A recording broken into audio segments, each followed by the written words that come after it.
Періштелердің жаралуы. Тағы да екі тамшы Тауыстың сол көзінен тамды. Ол екеуі ғаршы мен күрсіге айналды. Мүбәрактың оң құлағынан екі тамшы үзіліп барып, Жебірейіл мен Микаил періштеге айналып шыға келді. Сол құлағынан үзіліп түскен екі тамшыдан Ысырапыл мен Әзірейіл періштені сомдады. Самайынан аққан тамшылардан миллиондаған періштелер қалқып шықты. Бір тамшыдан Миғраж түнін жаратып, оған барша қасиетпен киені дарытты. Біреуінен қанатты пырақтарды бейнелеп, ақырдың соңында менің пайғамбарым Мұхаммед маған адам бейнесінде қонаққа келеді. Кім өзін осы бастан тақуа ұстаса, сол менің досымды маған қонаққа келуге лайықты болады. Хабибіме серік болып, менің рақымыма бөленеді, деді. Мұны естіген барша пырақтар желдей жүйткіп жарыса жөнелді.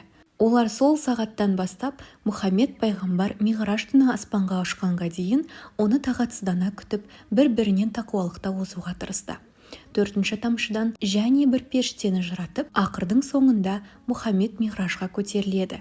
Менің дәргейіме жақындаған кезде періште де пырақта жылжи алмай дәрменсіз халге түседі. Сол кезде осы жайнамаз ғана Хабибімді маған жеткізе алады. Сен сол жайнамазды қазірден бастап тоқисың. Миғраж түні сүйікті досымның жайнамазы дайын болсын, деп әмір етті. Періште жайнамаз тоқуды сол сәтте бастап кетті. Осыдан соң Жебірейілді періштелердің патшасы етіп тағайындады. Оның нұры 18 мың жыл бойына ғаршы ағыланың астында тұрды. Күллі періште оның құзырына қарады. Сол кезде Жебірейіл өзін барша жаратылыстан артықпын деп ойлады.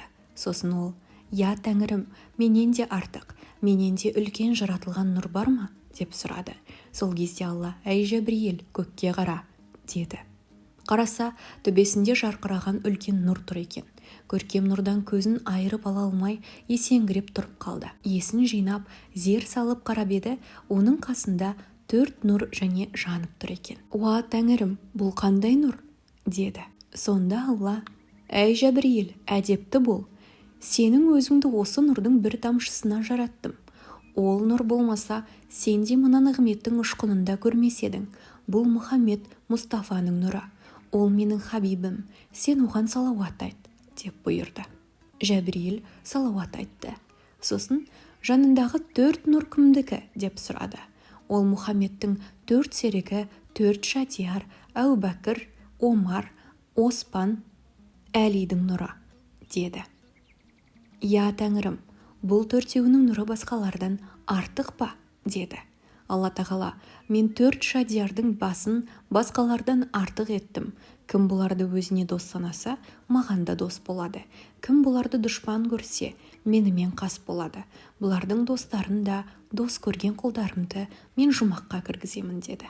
Сол кезде Жебірейіл тәубесіне келіп: «Я Алла, мен әдепсіз іс қылдым, өзімді бәрінен артық санадым, саған қарауға бетім жоқ. Осы айыбымды ақтайтын маған бір міндет жүкте. Мен Мұхаммедке алаңсыз қызмет етейін», деп сұранды. Ұлық Алла: «Жебірейіл, ақырдың соңында ол дүниеге барып, хақтың ілімін жаяды. Адамзаттың хикмет кеудесі жүрек көзін ашуды үйретеді. Құранның нұрын әлемге шашады.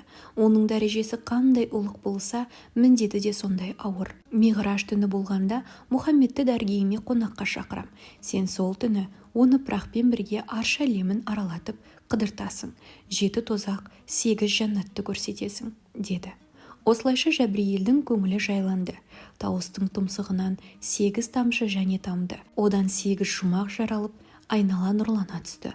Аяғынан сіркіреген 7 тамшыдан 7 түрлі тозақ жаралды.